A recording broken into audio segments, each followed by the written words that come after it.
ಅಬ್ಬಾ, ಹಿರಿಯರು ಹೀಗೆಲ್ಲ ಹೇಳಿದ್ದಾರಾ? ಪೊರಕೆಯನ್ನು ಕಾಲಿನಿಂದ ಒದೆಯಬೇಡ. ಕುಂಕುಮವಿಲ್ಲದೆ ಖಾಲಿ ಹಣೆಯಲ್ಲಿ ಇರಬೇಡ. ದೇವರ ಕೋಣೆಯಲ್ಲಿ ಒಂಟಿ ದೀಪ ಉರಿಸಬೇಡ. ಉತ್ತರ ದಿಕ್ಕಿಗೆ ತಲೆ ಹಾಕಿ ಮಲಗಬೇಡ. ಒಡೆದ ಕನ್ನಡಿಯಿಂದ ಮುಖ ನೋಡಿಕೊಳ್ಳಬೇಡ. ಮನೆಗೆ ಬಂದ ಅತಿಥಿಗಳನ್ನು ಸತ್ಕರಿಸದೆ ಇರಬೇಡ. ಅನ್ನವನ್ನು ಎಸೆಯಬೇಡ. ಬೆಳಗ್ಗೆ ಬೇಗ ಏಳುವುದನ್ನು ಮರೆಯಬೇಡ. ಹೊರಗಡೆ ತಿರುಗಾಡಿ ಬಂದು ಕೈಕಾಲು ತೊಳೆಯದೆ ಇರಬೇಡ. ಮನೆಯ ಹೊಸ್ತಿಲನ್ನು ಪೊರಕೆಯಿಂದ ಗುಡಿಸಬೇಡ.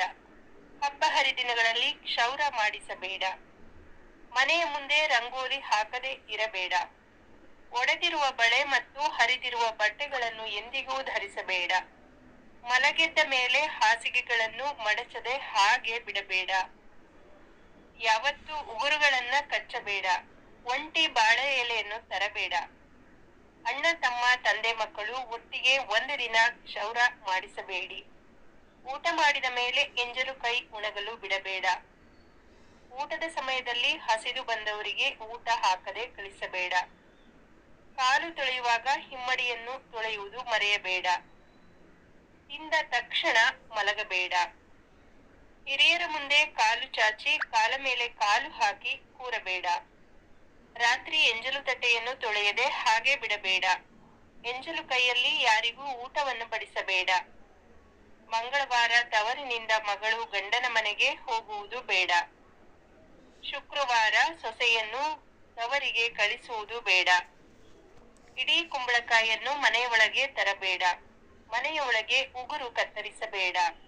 ಮಧ್ಯಾಹ್ನದ ಹೊತ್ತು ತುಳಸಿಯನ್ನು ಕೀಳಬೇಡ. ಹೊತ್ತು ಮುಳುಗಿದ ಮೇಲೆ ತಲೆ ಬಾಚಬೇಡ.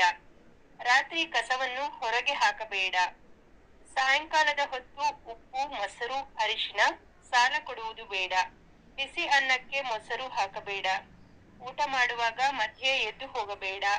ತಲೆ ಕೂದಲನ್ನು ಬೆಂಕಿಗೆ ಹಾಕಬೇಡ. ಹೊಸ್ತಿಲ ಮೇಲೆ ಕೂರುವುದು ನಿಲ್ಲುವುದು ಮಾಡಬೇಡ. ಮನೆಯಿಂದ ಹೊರಡುವಾಗ ಕಸ ಗುಡಿಸುವುದು ಬೇಡ. ಗೋಡೆ ಮತ್ತು ಬಾಗಿಲಿಗೆ ಕಾಲು ಕೊಟ್ಟು ಮಲಗಬೇಡ. ಸಾಯಂಕಾಲ ಸಮಯದಲ್ಲಿ ಬಟ್ಟೆ ಒಗೆಯಬೇಡ. ಪಾತ್ರೆಗಳ ಮೇಲೆ ಎಂಜಲು ಕೈ ತೊಳೆಯಬೇಡ. ಒಬ್ಬರು ಹಾಕಿಕೊಂಡ ಬಟ್ಟೆಯನ್ನು ತೊಳೆಯದೆ ಮತ್ತೊಬ್ಬರು ಹಾಕಿಕೊಳ್ಳುವುದು ಬೇಡ. ಹರಿದ ಚಪ್ಪಲಿಗಳನ್ನು ಧರಿಸಬೇಡ. ಮನೆಯೊಳಗೆ ಚಪ್ಪಲಿ, ಶೂ ಧರಿಸಿ ಓಡಾಡಬೇಡ. ಶನಿವಾರ ಉಪ್ಪು, ಎಣ್ಣೆ ತರಬೇಡ. ಮುಸ್ಸಂಜೆ ಹೊತ್ತಿನಲ್ಲಿ ಮಲಗಬೇಡ. ಹೊಸ್ತಿಲ ಬಳಿ ಚಪ್ಪಲಿಯನ್ನು ಇಡಬೇಡ. ಯಾವಾಗಲೂ ಕೂದಲು ಕೆದರಿಕೊಂಡು ಇರಬೇಡ.